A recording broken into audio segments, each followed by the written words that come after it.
Hi friends नमस्कार मु स्मिता आपको स्वागत कर मो यूट्यूब चैनल विश्वस्मिता को मुझे आपण नहीं आसी गोटे नुआ आइटम चलते देखा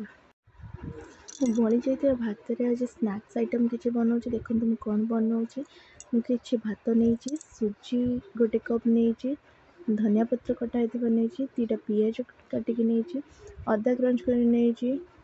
3 कंचा लंका राउंड सेप काटी भुसंगा पत्र नहीं एवं चलतु मु करी भात जो पड़ जाइए भात को ग्राइंडिंग करदेवी ग्राइंडिंग जार रे चलतु ग्राइंडिंग करने तो भात ग्राइंडिंग जार रखी सारी आपको ग्राइंडिंग करनबा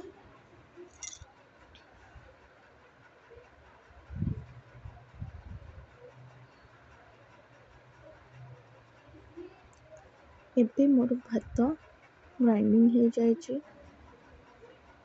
देखिपे बहुत भल भाव ग्राइंडिंग हो सारी आपको आम भल भाव चकटी नबा बहुत हाथ को बहुत लगी अठा टाइप हेले भी आमको चकटबार अच्छे भल भाव मिसबार अच्छे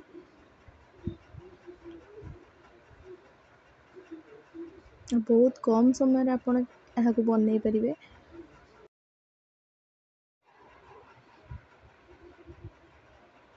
यहाँ को आम 5 ରୁ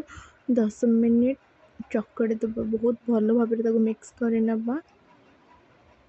देन एथिरे आम जहाँ सब काटिक रखीचे एथिरे पकईदबा देखो मुझे सुजी पकई दूचे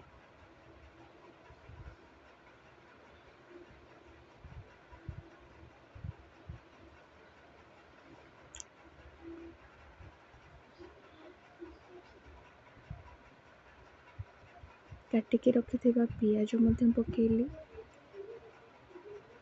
एथिरे अदा कंचा लंका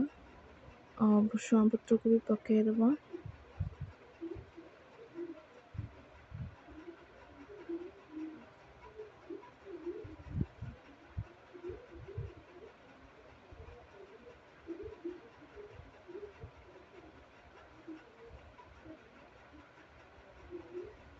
काटिक रखि धनिया पत्र पकईदबा धनिया पत्र पकाइबा फल बहुत भल स्मेल आसी थाए बहुत टेस्ट भी आसी थाए भल एबे आपको सबको आम भल भाव मिक्स करनबा ता देहरे सुजी पकाइबा द्वारा जमी मुसमुस लगे खाइबा को सुजी पकेले तार टेस्ट से टाइप आसीज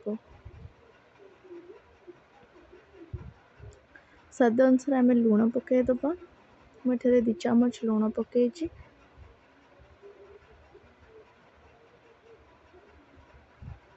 लुण पकई सारापर मैं भल भाव मिक्स करनेबी चलते देखा मुझे कौन बनाऊँ आपण को कहबी एबे मुझे गोटे तेल गरम करी नहीं जाइए कड़ाई रे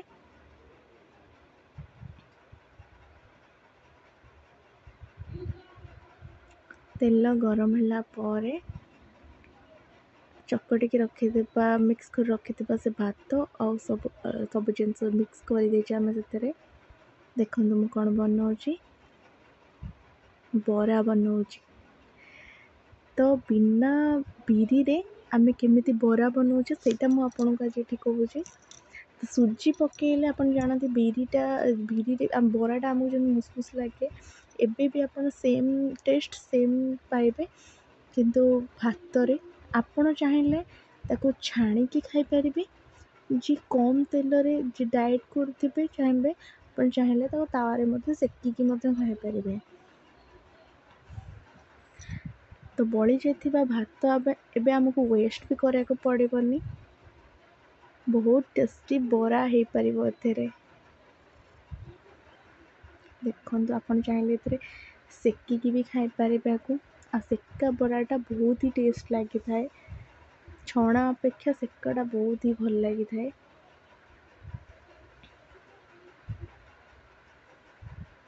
देखो बरा भली पूरा देखा जाउछि कलर भी भल आसीगला तो हो गलानी आम आपको छाणीदबा बहुत बढ़िया है। ଥରେ ଏମିତି ବନାଇ ଖାଆନ୍ତୁ, ବହୁତ ହି ବଢ଼ିଆ ଲାଗିବ। ଆଉ ବହୁତ କମ୍ ସମୟରେ ବି ଏଇଟା ହେଇଯାଉଛି, ବେଶୀ ଟାଇମ୍ ବି ଲାଗୁନି। ବହୁତ 10 ମିନିଟ୍ରେ ମୁଁ ଏଇଟା ରେଡ଼ି କରିଛି।